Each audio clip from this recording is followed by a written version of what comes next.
Mesdames et messieurs, chers internautes, bonjour. Bienvenue sur la chaîne Dongo du Savoir. Aujourd'hui, le thème qui nous réunit, c'est les sorciers des entrepreneurs. Beaucoup d'entreprises se créent. Beaucoup d'entreprises commencent leur existence physique et réelle. Malheureusement, peu d'entre elles arrivent à tenir 1 an, 2 ans, 3 ans. Beaucoup de choses sont à la base de cela. Aujourd'hui, nous allons nous intéresser au comportement de certaines personnes qui sont dans l'environnement de l'entreprise. Ce sont ceux que j'ai appelés les sorciers des entrepreneurs. Ils sont classés en 3 groupes que nous allons connaître au cours de cette vidéo.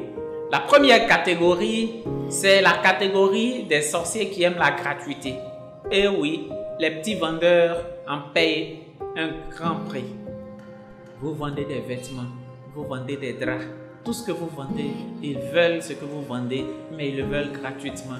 Même des toffees, vous vendez, ils vont venir manger. Vous vendez arachides même, ils vont venir manger gratuitement. Eux, ils veulent que tout soit gratuit. Dans cette même catégorie, les chauffeurs de taxi souffrent également. Car oui, un chauffeur de taxi dans sa commune, tout ce qu'il prend comme connaissance veulent être transportés, bien sûr, mais ne veulent pas payer. Alors qu'ils ont leur argent dans leurs mains, ils auraient emprunté un autre taxi, ils auraient payé sans problème. Mais comme ils connaissent le chauffeur, non, ils ne veulent pas payer. Souvent, dès qu'ils descendent, merci, ils ferment et puis ils partent. Non, mais si vous devez faire de cette façon, dans la journée, s'il a 20 clients qu'il connaît, imaginez combien il paie. Le soir, il ne va pas faire sa recette. Et quand il ne va pas durer, on va dire il a eu un taxi, il a mal géré ça, à cause de ça, son business est tombé. Alors qu'il n'a même pas eu l'argent en question, parce que tout est resté dans votre poche. La deuxième catégorie, c'est ceux qui aiment prendre crédit. Oui, tout ce que vous vendez, ils veulent l'avoir. Que ce soit des produits ou des services. Mais eux, ils veulent à crédit. Quand le temps du recouvrement arrive, oh là là, le recouvrement, ça devient une activité de la croix et de la bannière. C'est un casse-tête chinois pour recouvrer votre argent. Vous allez tout faire. Votre numéro même, il va mettre sur liste noire. Tellement il ne veut pas rembourser votre crédit. Ce n'est pas qu'il n'a pas l'argent. Il a l'argent, il a les moyens. Mais simplement, il trouve que ce n'est pas utile.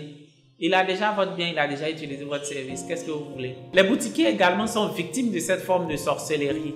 Oui, dans le quartier, certaines personnes passent prendre crédit dans la boutique régulièrement. Mais lorsqu'elles ont l'argent, non, elles connaissent les grands espaces, elles connaissent les grandes surfaces, ou même elles connaissent d'autres boutiques tranquillement. Il y a un boutiquier comme ça qui a chassé une dame qui à chaque moment, lorsqu'elle n'a rien, pas prendre du matériel chez le boutiquier pour rembourser après. Effectivement, elle rembourse. Mais dès qu'elle a l'argent, elle part dans une autre boutique. Donc une fois elle est venue pour prendre crédit, le boutiquier lui a dit non, je ne te donne pas. Parce que quand tu as l'argent, tu vas ailleurs. Quand tu n'as pas d'argent, tu me connais. Est-ce qu'on peut faire ça? La troisième catégorie des sorciers, ce sont les sorciers VIP. Et oui, costumes, cravates, ils sont dans de grands bureaux. Souvent même, ils sont dans des entreprises très grandes. Et lorsque l'entreprise a besoin de services, ces personnes négocient. Elles négocient tellement que souvent le jeune entrepreneur qui est en face accepte de ne même pas avoir de bénéfice sur la transaction. Donc, il satisfait la grande entreprise.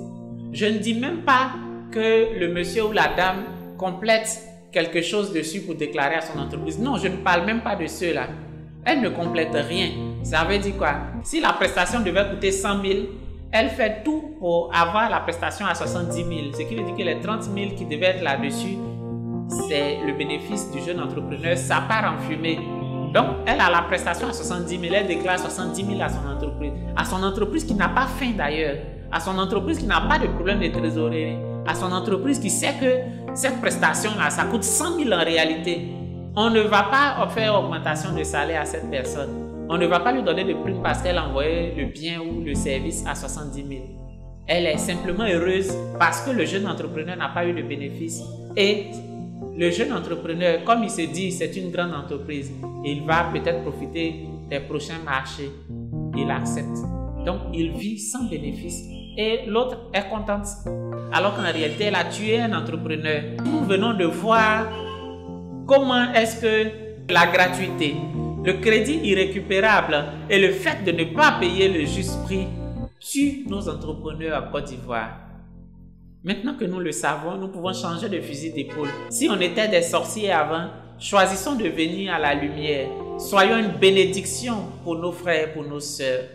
Si vous avez aimé cette vidéo, n'hésitez pas à liker. N'hésitez pas à partager.